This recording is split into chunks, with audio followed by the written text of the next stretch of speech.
Vous aimez l'automobile? Ça tombe bien, on a encore toujours plein de choses à se dire parce que Rétromobile a été dense. J'ai parlé de triple header sur une précédente vidéo. Là, on va s'attaquer à la deuxième vente. Alors, c'est pas dans l'ordre chronologique. On parle de RM qui a ouvert les débats. La maison canadienne propose des ventes Rétromobile depuis 2014. Elle a, c'est à souligner, réalisé un record en Europe avec quasiment presque 70 millions d'euros de ventes, ce qui est colossal, considérable. 139 véhicules proposés, 119, 120 vendus. Donc un catalogue riche, 2 journées, une première consacrée à une collection qui s'appelle The Curated Collection, 70 lots, un petit peu plus, entièrement sans réserve. Et ce n'était pas inintéressant. Et une autre journée consacrée à des lots plus stratosphériques en termes de prix, on verra. Passons en revue ce catalogue. Ouais, et Dieu sait qu'elle est chouette. Bon, surtout moi, parce que j'ai Lamborghini que vous avez peut-être vu une fois. C'est David Brown, propriétaire d'Aston Martin, qui à l'époque voulait que son chien puisse venir avec lui. Donc il a pris sa DB5 et il l'a transformée en break de chasse. Et ça a plu, ça a tapé dans l'œil d'un certain nombre de personnes. C'est notamment le cas d'un Texan qui a décidé de prélever une DB6 chez Aston Martin et de l'amener chez une société qui s'appelle FLM Panelcraft et donc de faire cette conversion. Il n'y en aura eu que 3. On aurait presque pu la mettre dans les plus rares. 3, notamment une seule conduite à gauche. C'est le cas de cet exemplaire. L'histoire est encore un peu plus folle puisque ce Texan n'a pas souhaité prendre livraison de la voiture une fois qu'elle a été convertie parce que l'agent Aston Martin qui l'a faite a eu un accident, donc ça a déplu à ce monsieur.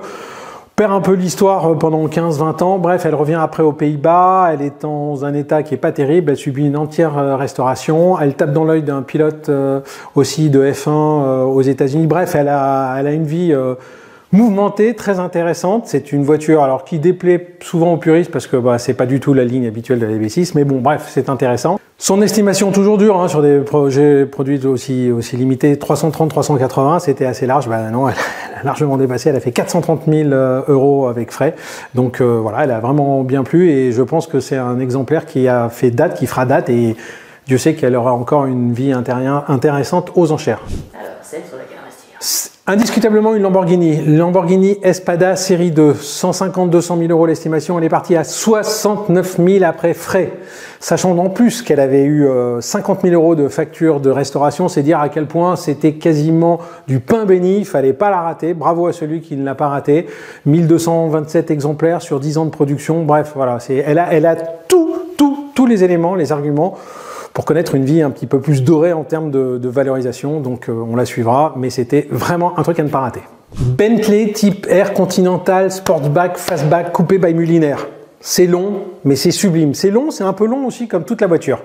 Mais elle a été exposée sur le stand Bentley au salon de Bruxelles. Elle a gagné le concours d'élégance de Pebble Beach. Elle a subi une restauration par l'un des meilleurs spécialistes de la marque. Elle est l'archétype même de ce que savaient faire les Anglais dans ces années 50 avec Bentley et Rolls.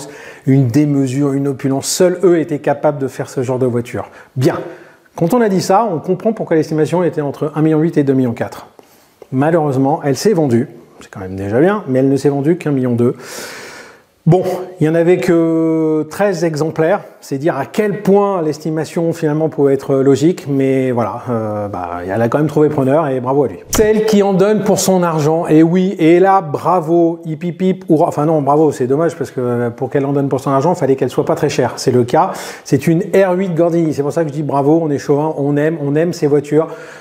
Le sorcier Gordini qui prenait une berline et qui en faisait quelque chose qui a conquis une génération de pilotes, qui a même formé une génération de pilotes. Faut voir ces vidéos où les pilotes les plus aguerris étaient capables de les mettre dans des positions incroyables et faire des temps autour dingues pour une voiture qui est quand même une voiture de 4 portes qui ressemble pas du tout à une sportive. Bref, une estimation logique, 40-50, et elle s'est vendue 27 000 euros avec frais. Donc il fallait saisir l'opportunité, quoi. Si vous l'avez raté et que vous en cherchez une, c'est dommage. Coup de cœur et coup de portefeuille aussi, parce que chien de fusil. Bon, je sais qu'elle plaise pas à tout le monde, mais c'est pour moi l'archétype même de la voiture hybride. Quand je dis hybride, c'est carrosserie italienne, che è la più bellissima, et le moteur américain, le moteur plein de testostérone, là, celui qui vrombit le V8. Bref, cette organisation incroyable de finalement très peu de voitures. Il y a eu les Isori Volta, les Bizzarini, bref, toutes ces voitures incroyables. Bon, là, on parle d'une Jensen Interceptor série 3 cabriolet. C'est rare, il y en a eu assez peu, pour être très précis, 267 exemplaires, c'est dire à quel point c'est vraiment très limité. Elle avait une estimation de 50 à 80 000 euros et elle est partie à 37 000 euros. C'est pour ça que je vous dis que c'est à la fois mon coup de cœur. Je l'aime vraiment, ces voitures-là, elles sont très rares. Mais bon, à ce prix-là, c'était bête de la laisser partir. Bon, voilà.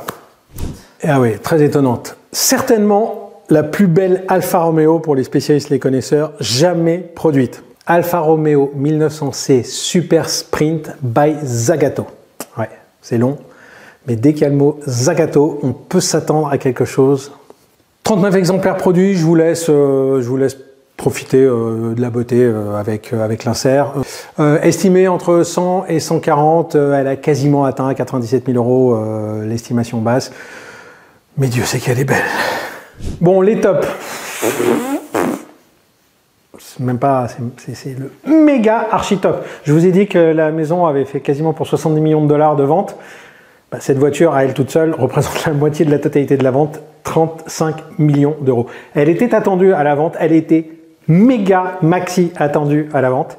Elle appartient à la collection du musée d'Indianapolis, qui après la victoire de cette voiture, de cette Ferrari 250 LM, a été achetée et mise au musée. Elle apparaît donc pour la première fois en tant que vainqueur des 24 heures du Mans à la vente. Elle était attendue à minimum 25 millions d'euros. Inutile de dire qu'elle a été très attendue puisqu'elle a fait 35 millions. Quand on dit ça, on met juste un petit marqueur pour se rendre compte à quel point c'est incroyable. C'est donc bien sûr la 250 LM la plus chère de toute l'histoire. Pour vous donner un petit mode de comparaison, Arcurian en avait une aussi à la vente. Elle ne s'était pas vendue pendant le salon Rétromobile 2023, elle s'était vendue après, elle a fait 15 millions. C'est peut-être la différence, quasiment le plus du double, entre un magnifique modèle, mais qui n'a pas remporté les 24 heures du Mans, et le même modèle qui, lui, a remporté les 24 heures du Mans. C'est également la 4e Ferrari la plus chère de tous les temps, sachant que les 3 premières sont le même modèle, la fameuse 250 GTO. Et c'est la 6e voiture la plus chère de tous les temps. On dépasse le cadre du marché de la collection, on est dans l'art pur, on est vraiment à une sphère que seuls quelques tableaux, sculptures, les très grands peintres, c'est des objets qui dépassent la simple chose automobile, c'est extraordinaire. C'est formidable de voir qu'il y a des gens qui ont autant d'argent et qui décident de les mettre sur ça. C'était hallucinant à vivre. C'est des enchères quand elles sont à ces sommets-là, avec des passes d'enchères d'1 million, 2 millions, la salle qui, à chaque fois que ça dépasse, applaudit. Bref, on a l'impression de vivre un moment unique. En tout cas, c'est comme ça que moi, je l'ai perçu. Et voilà, je souhaitais vous le restituer puisque là, ça explose tous les tops. Ouais, c'est sûr qu'après ça... les tops sont un petit peu plus fades. Mais bon, il faut quand même revenir à la vraie vie. Et du coup, quoi de mieux qu'une Porsche, une Porsche 911. La 40e anniversaire. Intéressant parce qu'elle avait très peu de kilomètres, un peu moins de 40 000. Elle était estimée entre 30 et 50. C'est pas la génération la plus simple à la vente. Eh bien, n'en déplaise à certains. Elle a fait plus de 60 000 euros, ce qui est de bon augure et ce qui montre que des exemplaires limités de série spéciale à des kilométrages préservés, intéressent toujours et vont chercher plus de valeur qu'attendu. Bon, dernier, j'avoue, j'aime tout particulièrement cette voiture, c'est l'Alfa Romeo 8C Competition. Il y en a eu très peu, limité à 500 exemplaires en coupé, limité aussi en cabriolet. Bref, sur base de Ferrari. Elle était estimée entre 140 et 180, elle a dépassé les 200 000 euros, c'est normal, c'est attendu, elle est belle, elle était noire. Pas de top sans flop. On a eu un méga top. La logique veut qu'on ait un méga flop, et puis la logique est très bien respectée, puisqu'on reste sur la marque Ferrari, 512M, voiture de course, incroyable, estimée 9-12 millions d'euros, les enchères étaient un petit peu plus poussives pour ce néanmoins très beau modèle, et donc elle ne s'est pas vendue. C'est l'affaire absolue. S'il y en avait une à Rétromobile, c'est certainement celle-ci. Je veux parler d'une Citroën traction avant cabriolet. 80-120, l'estimation qui est somme toute en ligne avec ce qu'on constate sur les ventes et sur les annonces. Elle s'est vendue 40 000 € après frais. C'est dire l'affaire. Et la dernière, elle me tient à cœur, si vous regardez, vous savez pourquoi. On parle de Lamborghini, une 400 GT 2+2. Elles sont pas si nombreuses, les 2+2, cette configuration. Bon, pourquoi est-ce un flop? Parce qu'avec une estimation de 280 à 350, quand vous voyez le prix final de 218, vous dites que globalement, il y a eu un flop. Et d'ailleurs, c'est à souligner, il y a eu un certain nombre de voitures, quelle que soit la maison de vente aux enchères, qui se sont vendues et qui se sont vendues vraiment en dessous des estimations. Il y a peut-être quelque chose à creuser là, ou à comprendre. En conclusion, on a 2-3 éléments qui ressortent, clairement. On l'a dit et répété, la spéculation sur les hypercars ne se porte pas forcément très bien. À en juger, la Ferrari, qui n'a pas dépassé 4 millions d'euros, qui était globalement son prix en 2017. La Bugatti 110, bon ça on peut revenir sur la pertinence de ce modèle, mais qui était attendu à plus de 10 millions, ne s'est pas vendu non plus.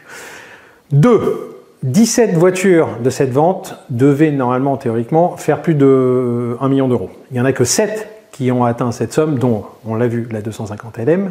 On peut néanmoins souligner l'éclectisme de ces 7 voitures qui ont dépassé le million, puisqu'on part d'une voiture de 1931, l'Alfa Romeo 6C, et on termine à 2022 avec la Pagani Zonda. Donc c'est quand même aussi à souligner, puisque souvent on dit que les voitures d'avant-guerre ne sont plus du tout dans l'air du temps.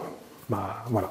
Les meilleurs exemplaires échappent à ce constat. Je souligne, pour ceux que ça intéresse, que vous pouvez retrouver avec le lien que vous retrouvez dans la description, l'intégralité des lots proposés, plus de 100, avec les estimations, les prix de vente ou les non-ventes, et une colonne sur laquelle le Parking Collection fait son débrief, dit si l'estimation était un petit peu élevée ou pas, et dit si finalement le prix final était intéressant ou pas. Vous la retrouverez, et c'est intéressant notamment sur la Curated Collection, ces 71 lots qui étaient sans réserve, et donc où là, pour le coup, il y avait vraiment de très bonnes affaires, à l'image de l'attraction cabriolet dont on vous a aussi également parlé. Je finirai par souligner, un peu plus anecdote, mais contrairement aux 2 autres maisons des ventes rétromobiles, il n'y avait pas forcément de moto, il n'y a du coup pas de moto du tout, mais il y avait de l'automobilia, une dizaine de lots automobilia, et notons que quand même une a fait 90 000 €, il s'agit d'une combinaison d'Ayrton Senna, une combinaison pendant une de ses courses, et encore plus incroyable, un t-shirt, je dis bien un t-shirt, Senninha, la fameuse bande dessinée sur Ayrton Senna, signé par le grand maître, 19 000 € tout du moins. Donc même ces PL que l'eau, on fait plus de 250 ou 300 000. C'est à souligner, c'est intéressant, c'est une sorte de développement peut-être. Bon bref, vous l'aurez compris, il y avait plein de choses à tirer comme enseignement. J'espère que cette vidéo vous a plu. Si c'est le cas, vous agitez la notification, vous commentez, vous nous donnez vos points de vue. J'imagine que vous êtes aussi allé à Rétromobiles, que vous avez vu plein de belles choses. Faites-le nous savoir et surtout abonnez-vous à notre chaîne. Ça nous fait toujours un grand plaisir. Je vous dis à très bientôt pour un prochain débrief.